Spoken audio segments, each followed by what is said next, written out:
Assalamualaikum warahmatullahi wabarakatuh. Perkenalkan, nama saya Mariska Khairunisa dengan NPM 23010120117.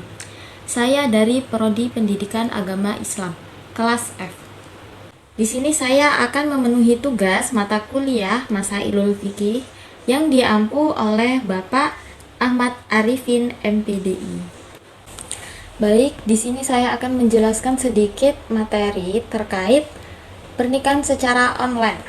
Nah, di zaman modern ini, perkembangan teknologi digital telah membawa perubahan signifikan dalam berbagai aspek kehidupan.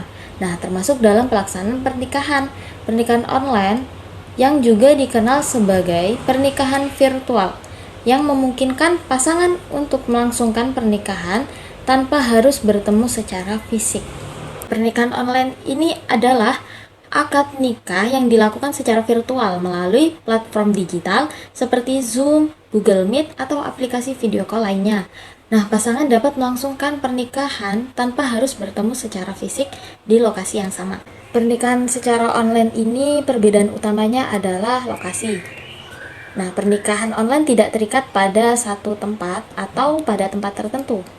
Nah, teknologi ini memungkinkan komunikasi secara langsung, termasuk gambar dan suara, sehingga acara tetap bisa berjalan dengan baik. Nah, adapun beberapa pendapat ulama tentang pernikahan secara online.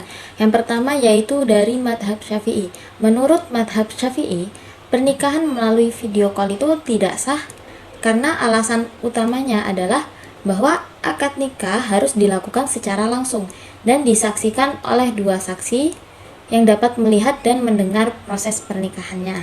Yang kedua ini pendapat dari madhab Hanafi.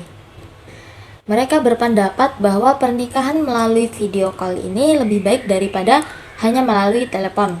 Meskipun tidak bertemu langsung, jika kedua belah pihak dapat berkomunikasi dengan baik, akad nikah tetap dianggap sah. Selanjutnya, akad pernikahan online itu tergantung pada pemenuhan rukun dan syaratnya. Bila memenuhi maka sah, dan bila tidak memenuhi maka tidak sah. Adapun rukun pernikahan secara online, yang pertama harus ada calon suami dan calon istri, lalu sighah ijab qabul, selanjutnya wali dari calon istri dan dua saksi. Nah, di sini ada syarat calon suami. Yang pertama harus beragama Islam, dan yang kedua tidak sedang dalam keadaan ihram. Ketiga, pernikahan dilaksanakan berdasarkan keinginan sendiri atau tidak dipaksa. Yang keempat, memiliki identitas yang jelas. Kelima, mengetahui nama calon istri. Keenam, mengetahui bahwa calon istri bukan mahramnya. Yang ketujuh, harus jelas kelaminnya bahwa ia laki-laki. Dan di sini ada syarat calon istri. Yang pertama itu beragama Islam, kedua tidak sedang dalam keadaan ihram, ketiga identitasnya jelas, keempat berstatus single atau tidak dalam status menikah dengan orang lain. Selanjutnya, tidak sedang dalam masa iddah dari pernikahannya dengan orang lain. Yang terakhir itu syarat wali nikah. Nah, wali nikah ini harus memiliki syarat. Yang pertama Islam, kedua baligh, ketiga berakal, empat laki-laki, lima ia merdeka, dan terakhir adil. Nah, adapun syarat nikah online. Yang pertama itu syaratnya pernikahan harus dilakukan dalam satu majelis atau ittihad al-majelis. Yang kedua, menggunakan lafadz yang jelas atau sharih. Yang ketiga, ada jaminan kepastian bahwa semua pihak benar-benar hadir.